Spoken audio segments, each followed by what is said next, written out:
Hi. How are you? Good, how are you? Yeah, I need to talk to you.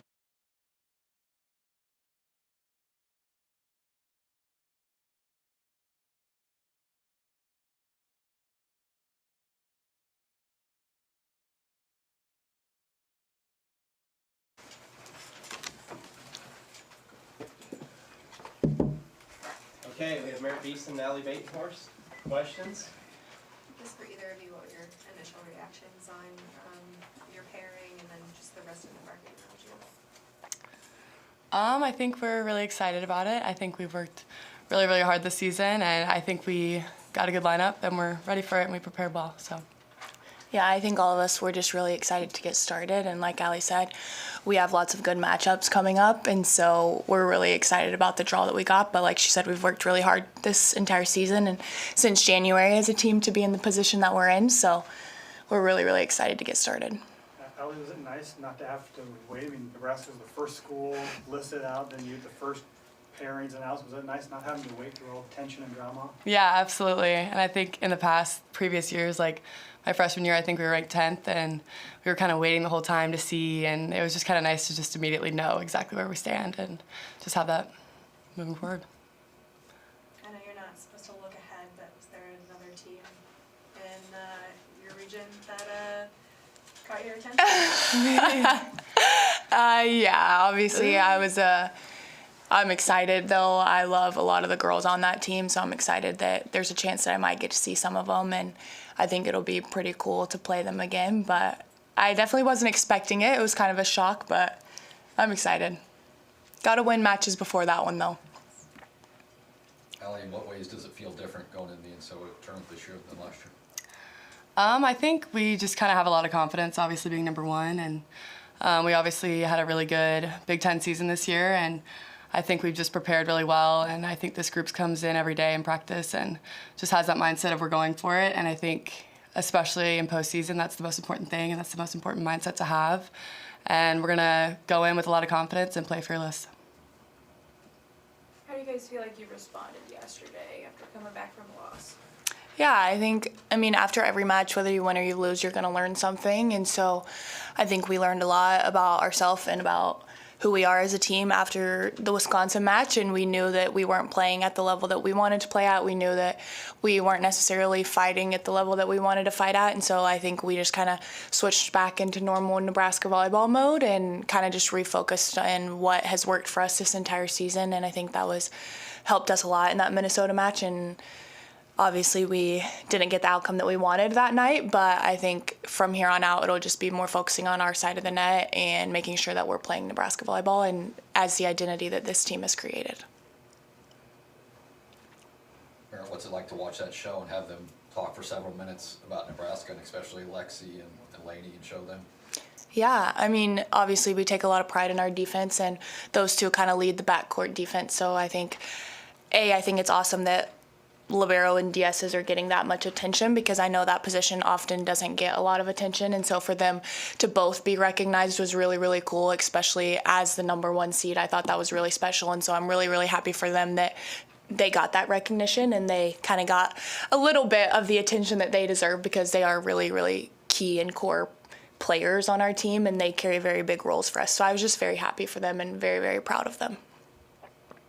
I imagine you're excited to see SMU pop up on the screen too, but there was a lot of other Nebraska opponents out there too. I mean, what does that say about what you've been through this year and the opponents you've seen? So first start with SMU, your reaction to seeing that, then the opponents you've Yeah, I mean, it's so awesome. I think they won their conference, and they've had a really great season, and it's really exciting to see my sister in the tournament as well.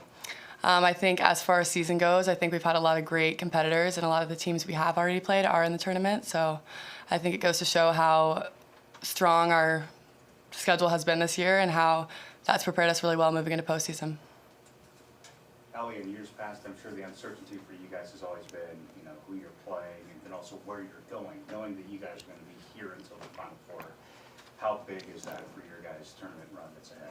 Yeah, it's huge. I mean, me and Lexi were talking about that. We've never done that before, and having the home court advantage is really amazing, especially here at Nebraska. We're going to have that support for sure, and it's a lot it's much nicer to have the momentum from the crowd here and just have that support during our games, especially when there's such big matches, especially like the regional finals and everything. So, yeah, definitely excited about that one. Final questions?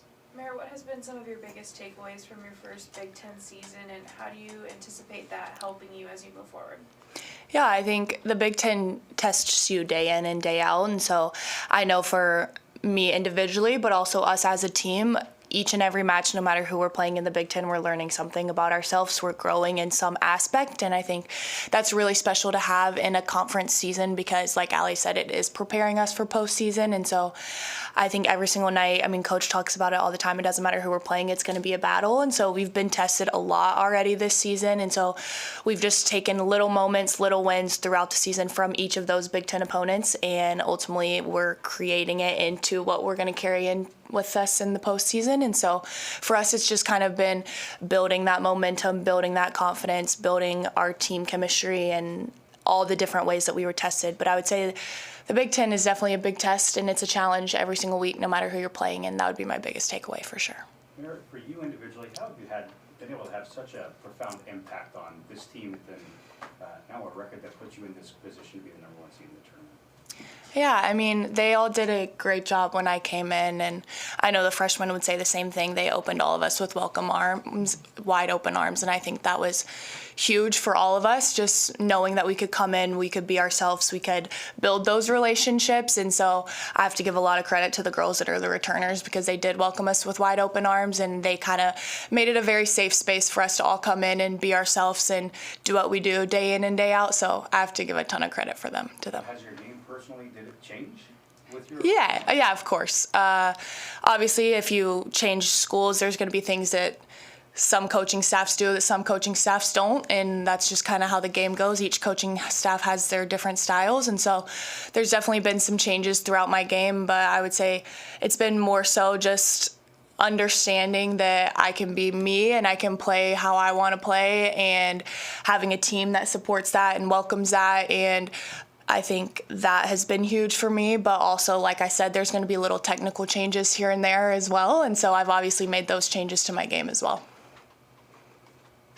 All right, thank you. We'll bring Coach Cook in. Thank you. Thank you.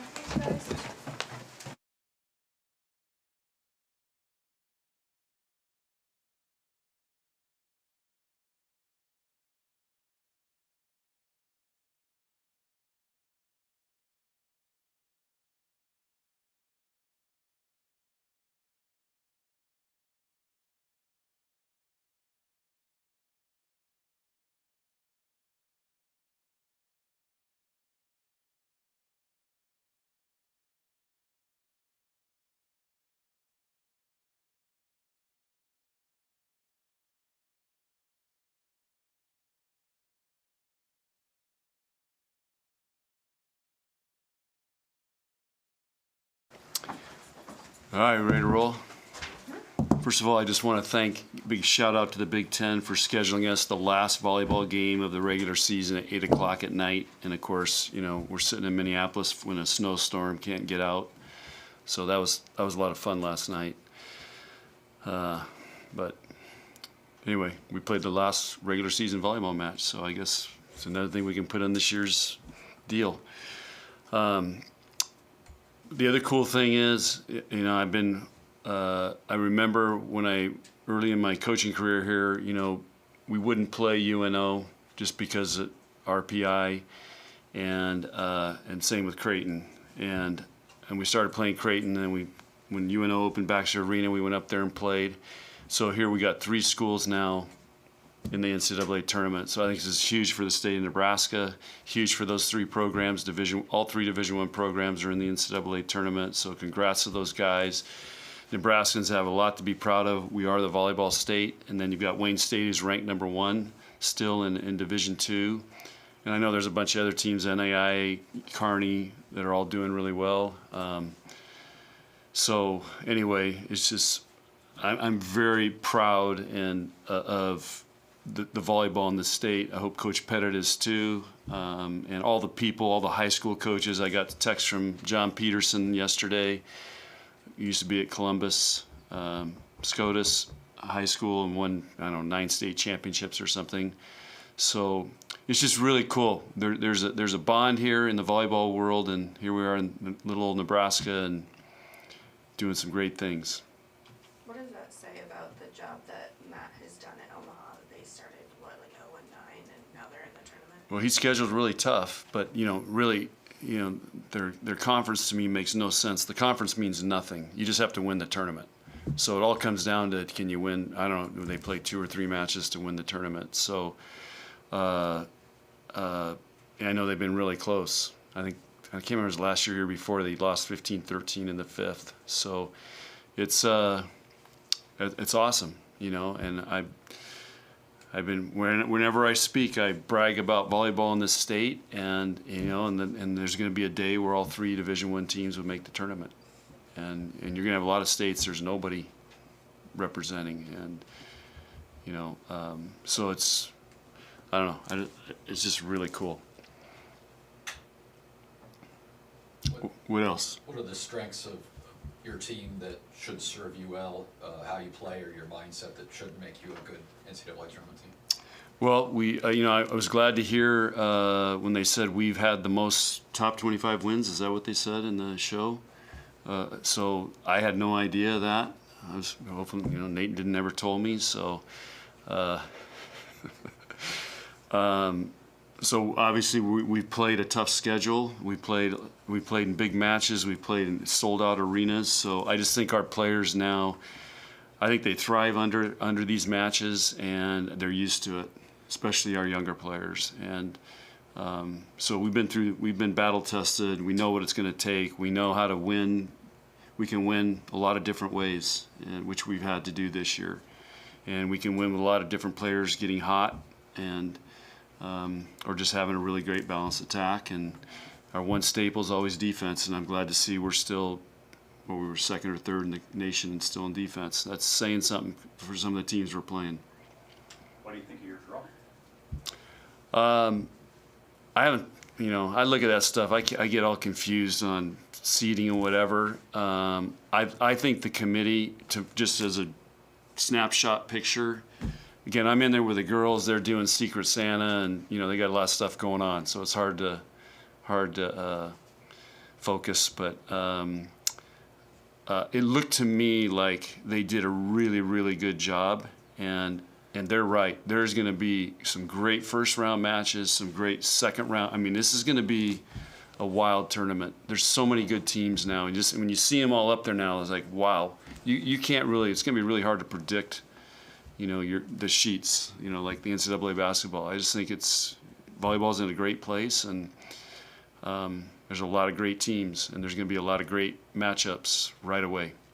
You haven't hosted regionals since 2016. How important, how big is that to get those rounds here? Well, we just played 3 road matches in 6 days. And to have to go back on the road again would be, it's tough. And here's the other thing: when you travel, okay, so tomorrow, all the director of ops and people are going to be trying to get flights. They're going to be trying to get the hotels will already be set by our people for the teams coming here. But you just spend all this time and energy just trying to get there. Then you got to figure out practice times, and if you got the whole travel day, there's a lot going on in a short window. Like in the Big Ten, we have everything mapped out in the summer, where we're going, where we're staying, the flights and everything, and so that eliminates that. We sleep in our own beds, and our fans get to see this team, and I think they've been a huge factor for this group. Kentucky, Arkansas, and Florida are all in the region too. There's a lot of SEC flavor. Is that a testament to what that league the power that league has grown into? Well, they got 8 teams in, so I guess they're doing something right. I'm curious. I'd be curious to ask. And by the way, you guys know Marquita's on the committee. I'd ask her, why did they have all the SEC teams kind of in one bracket and they got Big Ten teams in another bracket? So I'm curious how that worked out. But all I know is we got a match Friday night, and we'll start there. So I don't get too far ahead. And it's a 3-week tournament. It goes by really fast. And one of the things I complimented our players on before I came in here was, we winning the Big Ten's over 10 weeks. And, you know, this is a really fast deal, 3 weeks. I mean, 3 weeks in the Big Ten, you feel like you're just kind of figuring things out, you know, and so it's going to go, it goes fast, and it's intense, and everybody's playing for their lives, so that's what makes it so exciting. But I think our players are, like I said, I think they're prepared through the battles we've been through. John, a number one seed doesn't win you anything, but how important is it, or what does it mean for you guys to be the top seed in the 64 tournament? I used to think it was a big deal. We've been it several times now. Sometimes I worry if it puts pressure on you, but now there's so many good teams, and you know they're struggling with who should be top 4 seeds and who should be in the top 16 seeds. You can tell that committee. They said here's 8 teams that were the last ones not to get in. I'm looking at all those teams like you could say they deserve to be in. I just think it's so competitive, but the key is, can you get a top 4 seed so if you can advance, you get to be at home, and I think that's the biggest thing out of it. Just going into Friday, any update on Lindsay Krause? I know she was kind of working her way back a little bit. She's doing more and more every day, so we'll see. I think tomorrow we'll continue to ramp it up. We're pushing as hard. She's being pushed as hard as she can go, and still, you know, not get too sore. So. Questions for Coach? John Merritt, how good has she been, in your opinion, just watching her develop over the course of the season and then just kind of pave the way for you guys to be in the position you're in? Well, you know, she's, you know, I've said this many, many times. She's just a special young woman who has got a lot of good things figured out, and she's just very well spoken. She's takes care of people, and yeah, I don't know. She just keeps everybody really grounded, and they all really, really respect her. And again, she's also really, really competitive. I mean, she was not happy after Wisconsin, and she came out and played a great match against Minnesota. So that was really good to see. And you know, for this group, having those two as leaders has been huge. I mean, I give them a lot of credit. But from a volleyball perspective and technique-wise, did you have to change much with Merritt? Well, we train her like we train our players, so yeah, a lot of it was different than Florida, and it's not that one's better than the other, but yeah, there was a lot of subtle changes. Good. Okay, guys, thanks. Thank you. Have fun.